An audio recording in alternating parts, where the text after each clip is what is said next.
I thought I would use this vlog today to talk about some of my recent experiences with Google YouTube.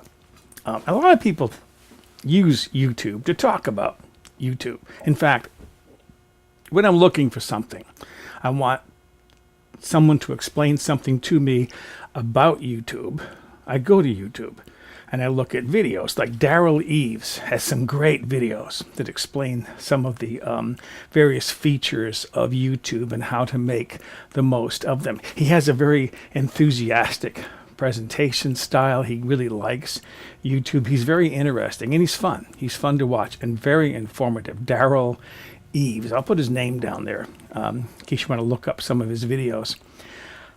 Anyways, I've been getting emails from YouTube saying that I qualify for a YouTube consultation, which is designed to help me to improve my position on YouTube, get me more views, get me more subscribers, get me more likes, and so forth. And I wrote back. Some guy named John has been writing to me. And I wrote back and I said, I just had one. And I think it was with you like 2 months ago. I had one of these consultations. And during that consultation, I had asked you some questions. And you had said you were going to send me some links. I'd say to him, well, what I'd like to know is how do I do this on YouTube? Oh, we have a link. We have a page for that. I'll send you a link to that. Good, great. Send me the link. There were 3 links that I had wanted during that consultation, which, by the way, was an awful consultation. I had had one 2 or 3 years ago, and she was wonderful. Very informative, very helpful. She really wanted to help me out. Excellent, excellent person to work with. I wish I knew her name. I would request her again. This John guy, I think it was John, idiot. Anyways, in fact, I sent him a lousy review. I had to review the consultation afterwards, and I sent a lousy review. For one thing, you sign up for 30 minutes. What they do is if they approve you, then they will send you a link to their calendar, and you log on to their calendar and find an available half hour, and then you plug in. That's your consultation time.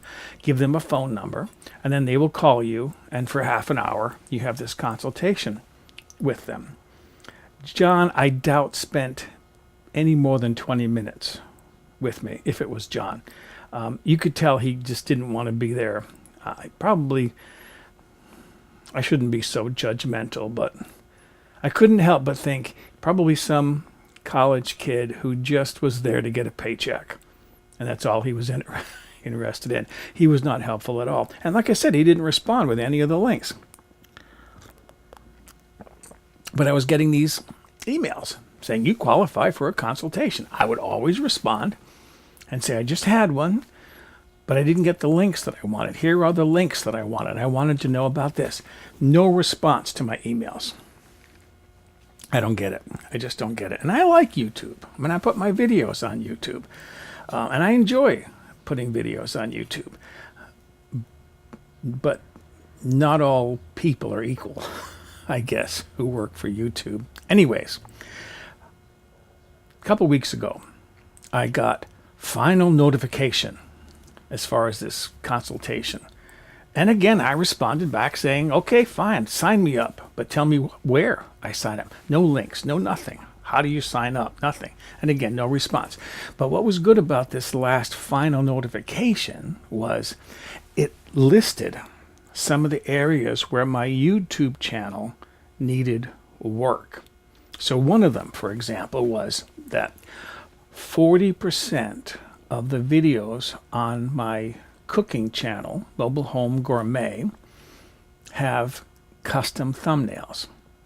The rest didn't. Now, I don't know how familiar you are with uploading videos to YouTube, but when you upload a video to YouTube, YouTube will pick 3 frames randomly, or maybe by some algorithm that they use. Maybe they like the best colors or the best framing or whatever, but they pick 3 video frames that you can choose from, and they pick one for you, but you can choose one of the other 2 that is to be your YouTube assigned thumbnail. It's not a custom thumbnail. If you want a custom thumbnail, you have to be approved for it. So you have to have an approved channel, a validated channel, which you give them your phone number, they send you a validation code, and then you use that validation code to validate your channel, which mine's validated. But back when I started putting videos on YouTube, they didn't even have a provision for doing custom thumbnails. So that's why only 40% had them, because I've been doing them ever since. And what I do is I do cooking videos, and I'll show you a picture of one of the pictures that I take. After I do the video, I put the food on a plate, put it on the table, set it up really kind of nice, a cloth napkin. The table where I photograph food has natural lighting coming through a window, and it's diffused lighting. It's beautiful lighting for taking photographs. And I try to take a nice picture of the food, and then that becomes my custom thumbnail. I call those photographs, I call those my royals. Those are the best photographs of the day. Okay. So I started putting my thumbnails on my videos, at least for the past couple of years, maybe a year and a half, but only 40%. Okay, does that make a big difference? Supposedly, the way YouTube works is that, say you're looking for roast goose. You want a recipe for roast goose. Christmas is coming up, and you want to do a roast goose for Christmas. The algorithm looks at the available videos, and I guess custom thumbnail makes a video look better to the algorithm, so that video goes higher up on the list as possible videos for you to view when you're looking for a recipe for roast goose. So, okay. I have all the photographs on my computer going way back to the beginning, although the early photographs are pretty lousy. I didn't know a lot about food photography back then. I read a book about food photography and learned a lot. I bought a lens for my camera specifically for food photography, and I take some pretty good photographs now. But back then the photographs weren't all that good, but they were at least photographs that I could use to make a thumbnail.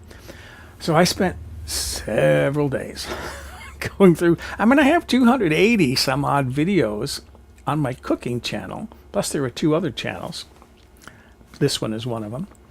I spent several days putting thumbnails on all of these videos. So finally they all have thumbnails. Every one of my cooking videos, I think there's one exception. I can't figure out how I'm going to do a thumbnail for it, because it's not really a recipe, it's more of a procedure. But anyways, every single one has a thumbnail. Custom photograph thumbnail. Boom. Job done. Okay. The second thing that was mentioned in that email, besides thumbnails, was that very few of your videos are in playlists. I don't like playlists. To me, what good is a playlist? I'm too busy to watch somebody's 4 or 5 or 6 videos all in succession. Maybe if you've got nothing to do, you're bored out of your skull, and you want to be entertained by watching a half dozen YouTube videos all in sequence without having to click anything, maybe watching somebody's playlist is a good idea.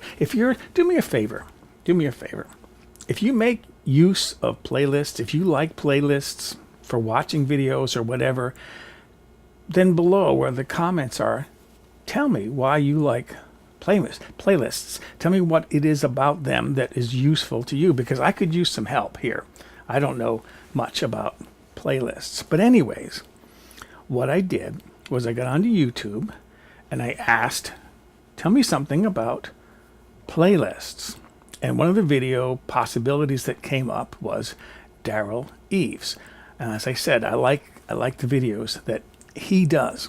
So I watched his video about playlists. Okay, I get it. Again, if YouTube's algorithm is looking for videos to float to the top, to recommend for people to view, if videos that are in playlists rank better than videos that or not, I guess. And I guess the idea is to promote a playlist, because then you'll watch 5 or 6 YouTube videos, and that's more advertising time for YouTube, more money for them, rather than watch just one video. Okay, so here's what happened. I watched Daryl Eves' video about playlists and why they're important and when to do them and how to do them. Very helpful. And I've been working on playlists. But at the end of the video stopped, and then this panel opened up, and it had 9 thumbnails in it, 9 thumbnail images of other things that I might want to watch. One of them was one of my cooking videos for my cooking channel. But I was so angry with myself. 8 of the videos in the 9 had nice, big, blaring text telling you in the thumbnail what the video was about. Cheryl's home recipe for sheep dip, or whatever, right? That wasn't one of them. Anyways, mine was just a picture of a plate of food. Food on a plate. No words, no text, no nothing. Mystery meal. I don't know what it was supposed to be. And I sat there and I thought, text. Why didn't I do text? I had just spent days creating and uploading all of these custom thumbnails without text. 280 videos. And I'm sitting there thinking, I got to do this all again. And I've been working on it, little at a time. I mean, it's a lot of work. 280 videos. But I've been trying. All my latest videos, I know, have custom thumbnails with text, but I have to work through some of the older ones.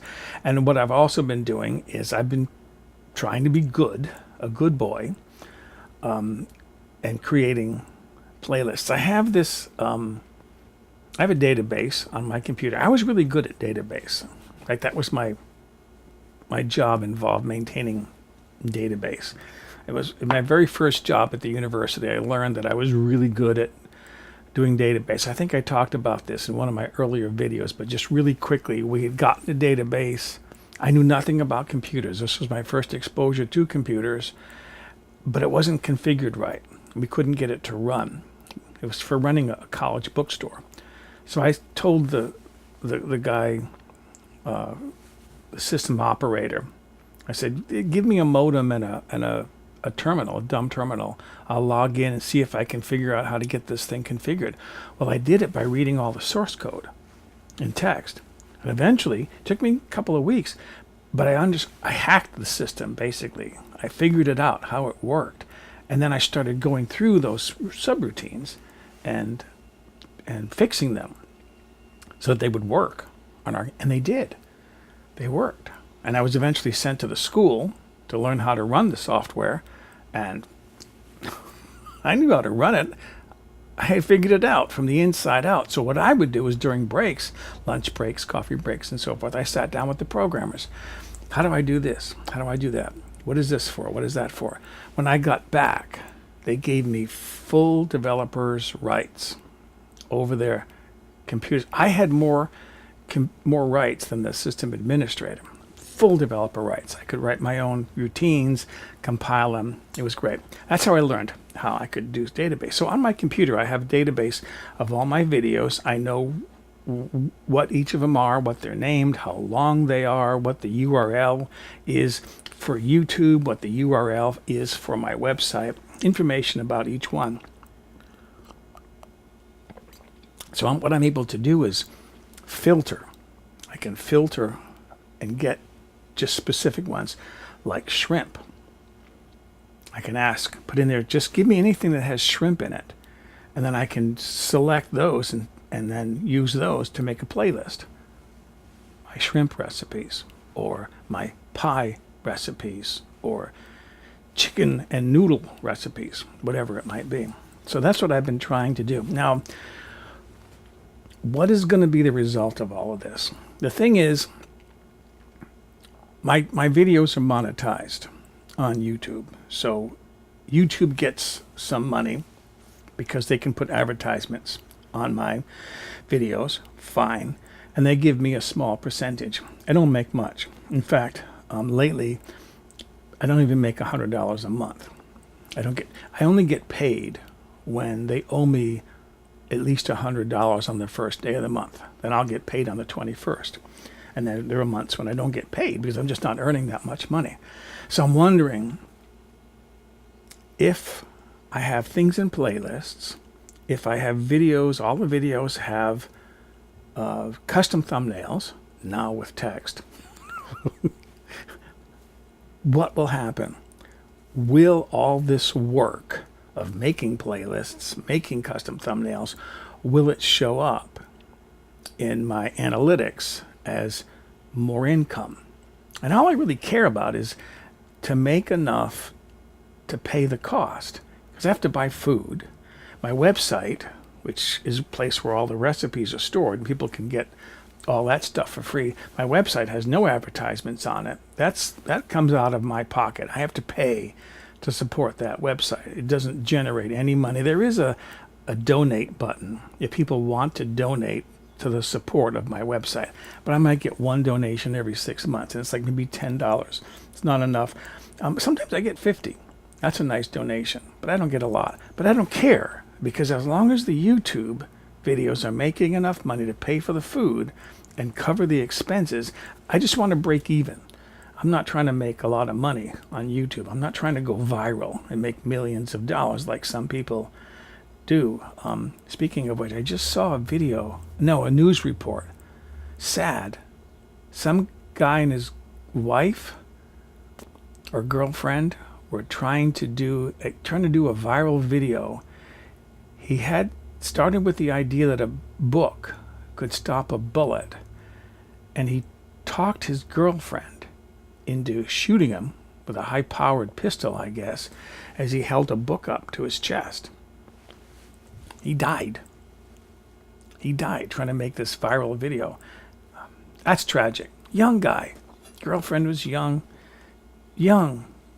good-looking, evidently nice people. Everybody had nice things to say about him. That's tragic. I don't want to do viral videos. I don't need to get shot. Anyways, I just want my videos to be successful enough that they pay my bills. I have income coming in. I have two small incomes. One is my Social Security, and one is my pension from my job. I have a really small amount of investments that maybe earn me $50 a year. That's nothing. So I don't need the money from YouTube other than to just simply pay for the food, pay for the website. That's all I really care about. So that's kind of where I'm at with this thing. Summer is my slow time. That's the slowest time for my YouTube channel. The big time is fall, especially when we get into October, November, December, because people are looking for recipes for the holidays. My mom's Christmas cookie video, that will skyrocket during November and December. So summer is the really slow time. Like I said, I'm not even getting paid every month because I'm just not earning enough. So I'm curious to see, using playlists, using thumbnails, will it make a difference, or will I have spent hours of my time creating all this stuff and earning nothing for it? We'll see. So that's kind of where I am right now on Google, YouTube.